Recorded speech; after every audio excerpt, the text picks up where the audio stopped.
Hello, তুমি কি এখনো ঘুমাচ্ছ? ঘুমোচ্ছি। তুমি এয়ারপোর্ট পৌঁছে গেছো? হ্যাঁ, এই বাগুইহাটি পার করছি, মিনিট 2 এর মধ্যে এয়ারপোর্ট পৌঁছাবো।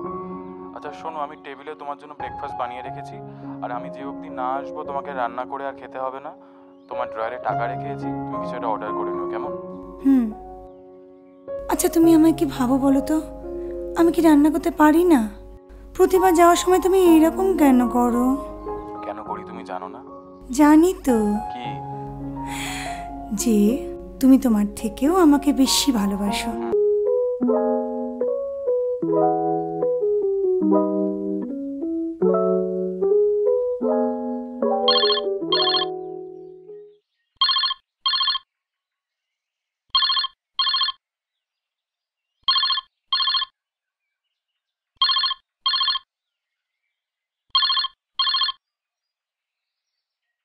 হ্যাঁ বলো।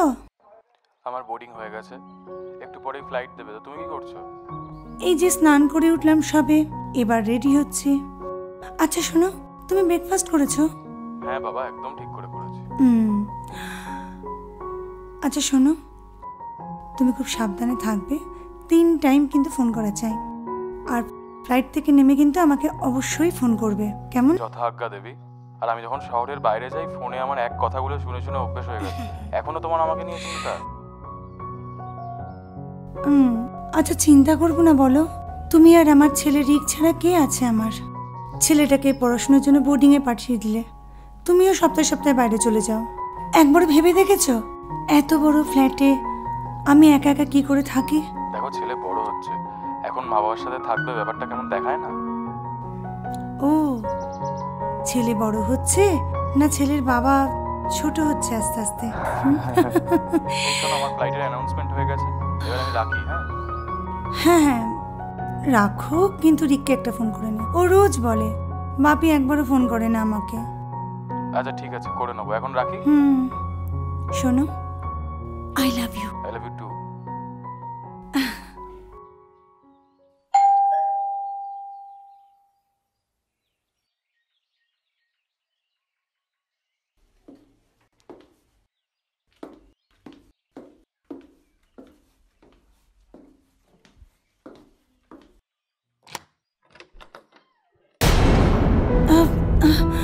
কে আপনি? আমি সোফিয়া, ভেতরে ঢুকতে দে। সোফিয়া?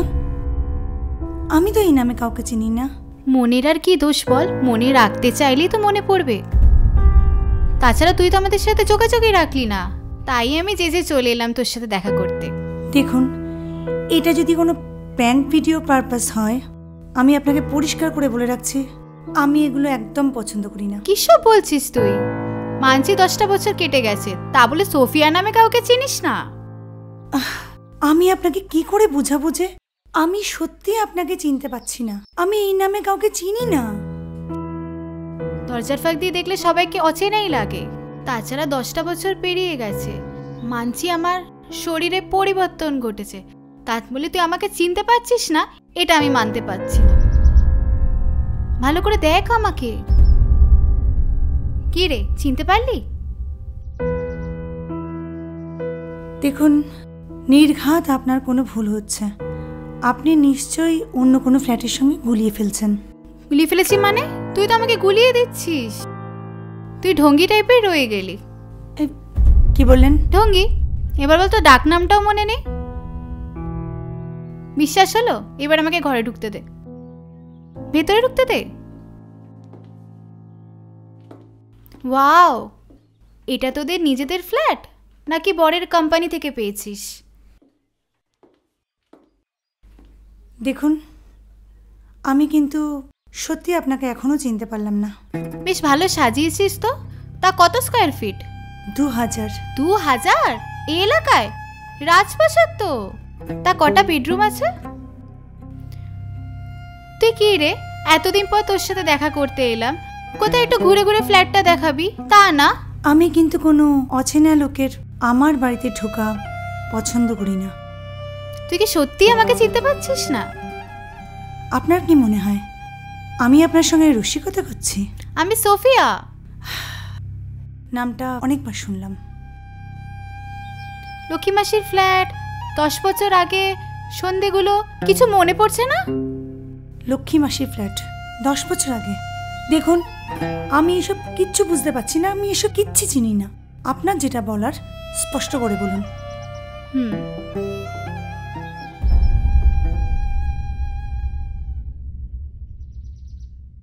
তবে তো সেই ইন্টু সিন্টুর কথাগুলো এখন বলবো বুঝি? তাহলে শোন, আজ থেকে 10 বছর আগে আমি, মানে তুই, আমি, রিয়া, রবি, রোজা সবাই মিলে একত্র হতাম লক্ষ্মী মাসির ফ্ল্যাটে। আর সেখানে বাছাই করা ক্লায়েন্টরা আসতো, তবে খুব একটা চেনা না হলে লক্ষ্মী মাসি অ্যালাউ করতো না। তবে যেদিন পুলিশে রেড মারলো সেদিন থেকেই ওরা আটঘাটে নেমেছিল। তারপর থেকে তোদের সাথে দেখা সাক্ষাৎ হয়নি, তুইও আসিসনি এখানে। তা তখন কি তুই বিয়েটা করেছিলিস?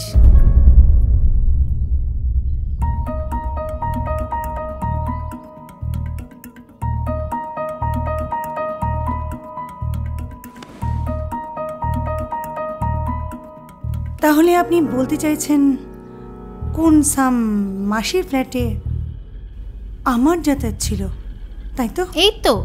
এই তো মনে পড়ছে। তবে শুধু যাতায়াত ছিল বলিস না, সেই সময় মধুচক্রের মধ্যমণি ছিলিস তুই। আর তোর শরীর খারাপ হলে কত পাটে ফেরত চলে যেত। তবে হ্যাঁ, লক্ষ্মী মাসি কিন্তু তোকে বেশ আদর যত্নে রাখতো। তাহলে আপনি বলতে চাইছেন আমি একজন কলকাল ছিলাম, রাইট? আপনার মতো একটা নোংরা মেয়েকে না কিভাবে শায়েস্তা করতে হয় আমার খুব ভালো করে জানা আছে। পুলিশ কর, ডাক পুলিশকে, আমার কোনো অসুবিধা নেই। আমার যে দোকান কাটা, জিজ্ঞেস করিস তো ইন্সপেক্টর রজত ওখানে আছে নাকি? আমাকে বেশ ভালো করে চেনে, সেই সময় ফ্ল্যাটে রেড করতে এসেছিল। পুরনো পাপি তো। কি রে, ফোন করলি না? এক্সকিউজ মি, প্রথমত আপনি আমায় তুই বলা বন্ধ করুন। আচ্ছা, তোর মনে আছে লক্ষ্মী মাসির কোণের ঘরের কথা? তোর পছন্দ মতো করে সাজানো হয়েছিল। তার আগে মিস্টার খান যা খেলাখেলি করছিল তোকে নিয়ে ঘরে, জড়িয়ে ধরে তোর ঠোঁট কামলে হাতে লেগে ফ্লাওয়ার ভাসটা ভেঙে যায়, তোর হাতও কেটে গেছিল, কত রক্ত না বেরিয়েছিল। তোর মনে আছে নতুন কোনো ক্লায়েন্ট আসলে লক্ষ্মী মাসি খুদে খুদে চোখে কেমন ডাকতো, মেয়েরা এদিকে এসো, নতুন ক্লায়েন্টের সাথে আলাপ করিয়ে দি? বল, এটাও তোর মনে পড়ছে না? না, মনে পড়ছে না। আমার কিচ্ছু মনে পড়ছে না, কারণ এসব কোনো কিছুর সঙ্গে আমি যুক্ত ছিলাম না। আর আর আমি এসব বুঝতেই পারছি না যে আপনি আমাকে নিয়ে এসব আষাঢ়ে গল্প কিভাবে বানাচ্ছেন। আষাঢ়ে গল্প? তোর মনে আছে এক হদুল কুতকুতের কথা? কি নাম যেন? হ্যাঁ, গৌতম। কি বিচ্ছিরি দেখতে ছিল, তোর প্রতি পুরো ফিদা ছিল। তোর প্রতি যা টাকা ওড়াতো, কাশ আমার প্রতি টাকাটা ওড়াতো, তাহলে আমার লাইফটাই সেট হয়ে যেত। আপনার কি কি পেলে কি কি হতো সেসব জানার আমার বিন্দু মাত্র ইচ্ছা নেই। আপনি এখন বলুন কি করতে এসেছেন এখানে, প্লিজ। বন্ধু বন্ধুর কাছে আসবে, তাতে কি রে? কে বন্ধু? কার বন্ধু? আপনি আমার বন্ধু কবে থেকে হলেন? ছাড় তো এসব কথা। তোকে বলি, তোকে কি করে খুঁজে পেলাম। তোদের বিল্ডিংয়ের পাশে যে শপিং মলটা আছে, একদিন তোকে বেরোতে দেখলাম। প্রথমে বুঝিনি, পরে দেখলাম হ্যাঁ আমাদের ঢঙ্গি বেবিটা। তারপর তোকে ফলো করতে করতে তোদের বিল্ডিং এখানে আসলাম। আজকে সকালে যখন তোকে দেখলাম ব্যালকনিতে ফোন করতে, তারপর আমি এখানে চলে এসেছি। কি রে, তোর বরের সাথে আলাপ করিয়ে দিবি না?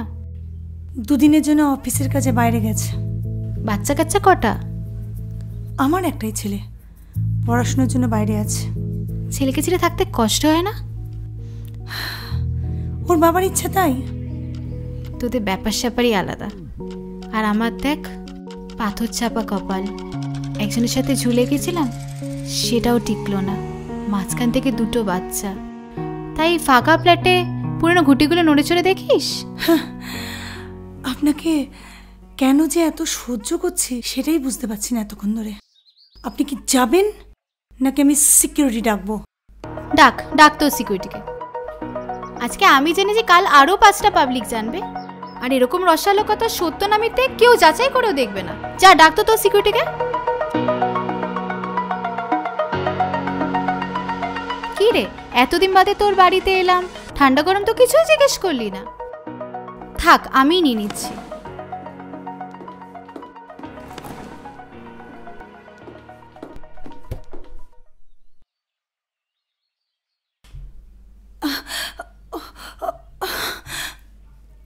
আপনি তাহলে এবার আসুন।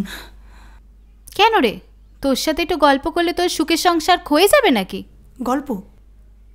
আপনার সঙ্গে গল্প করা মানে তো নোংরা গল্প শোনা। আচ্ছা, আমার ভদ্রতার সুযোগ নিয়ে আপনি আর কি কি করতে চাইছেন বলুন তো? আপনার মতলবটা কি? এই তো এতক্ষণ বা তুই লাইনে এলি। আমার কিছু টাকার দরকার, ধরি 1 লাখ টাকা মতো। আর আমি জানি এই টাকাগুলো দিতে তোর কোনো অসুবিধাই হবে না। আপনি আমাকে তাহলে ব্ল্যাকমেলিং করছেন? দেখ, তোর যেটা ভাবা তুই ভাবতে পারিস, তাতে আমার কিচ্ছু যায় আসে না। তা এতক্ষণ ধরে নাটক করছিলি, কচি খুকি। তোর যে কোনটা আসল রূপ কোনটা নকল রূপ জাগে বাতে। টাকা দিবি? যদি না দিই? দিবি না? আশ্চর্য, আমি তো বুঝতেই পারছি না আপনার এই বাজে কথাগুলো কেন সহ্য করছি।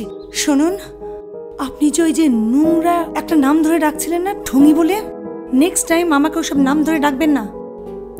জানি না বাবা কার সাথে আমাকে এগুলাচ্ছে। বেশ, ডাকবো না। তবে তোকে ছেড়েও দেব না। দরকার পড়লে তোর স্বামীকে তোর অতীতে লীলা খেলার কথা জানাবো। আর গৌতমকেও একদিন ডেকে নেব। শুনেছি গৌতমের কাছে কিছু তোর ফটোজ আছে, ওগুলো দেখলে তোর স্বামী বেশ আনন্দ পাবে।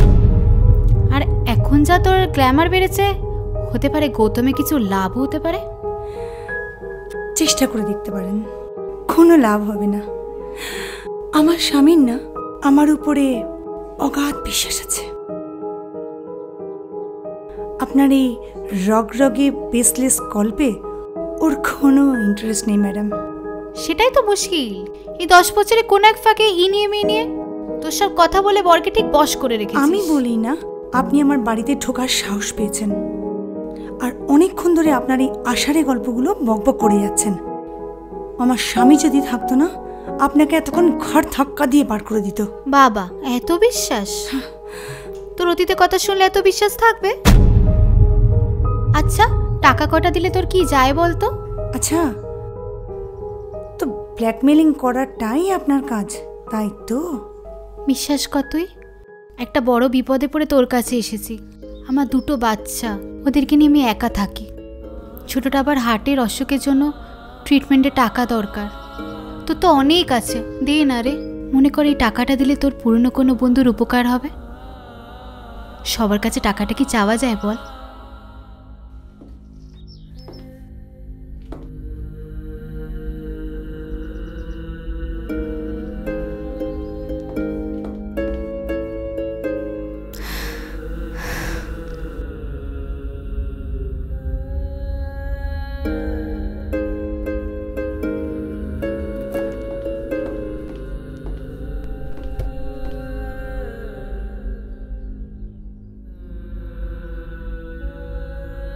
মাত্র এই কটা টাকা ভিক্ষা দিচ্ছিস? ধরে নিন তাই। বাচ্চার অসুখ বলে যারা রোজগার করে খায় তাদেরকে আমি ঘেন্না করি। এটা একটা ক্রাইম। আপনি ভাববেন না যে আমি আপনার চাপে পড়ে টাকাটা দিয়েছি। মুন মিত্র কারুর বেসলেস কথায় ভয় পায় না। আমি তো শুধু দিয়েছি আমার ছেলেটার কথা চিন্তা করে। হস্টেলে একা থাকে, ওকে নিয়ে আমার খুব চিন্তা হয়।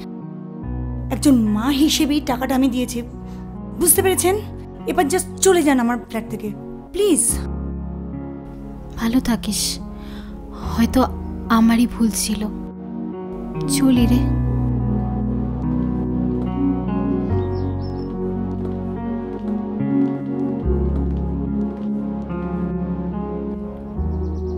কি হলো আবার আপনার? কিছু না, চলি।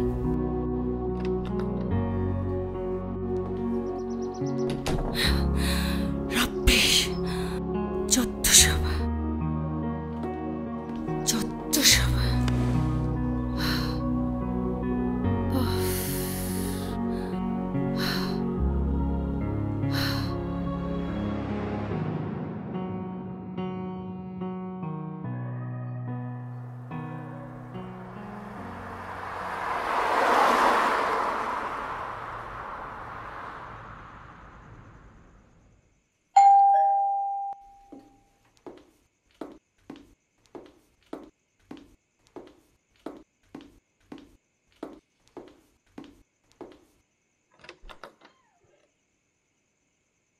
হাই, আপনি?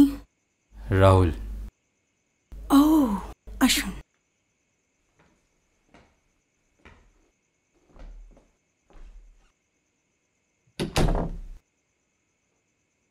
আপনি বসুন, ওকে, আমি আসছি। প্লিজ।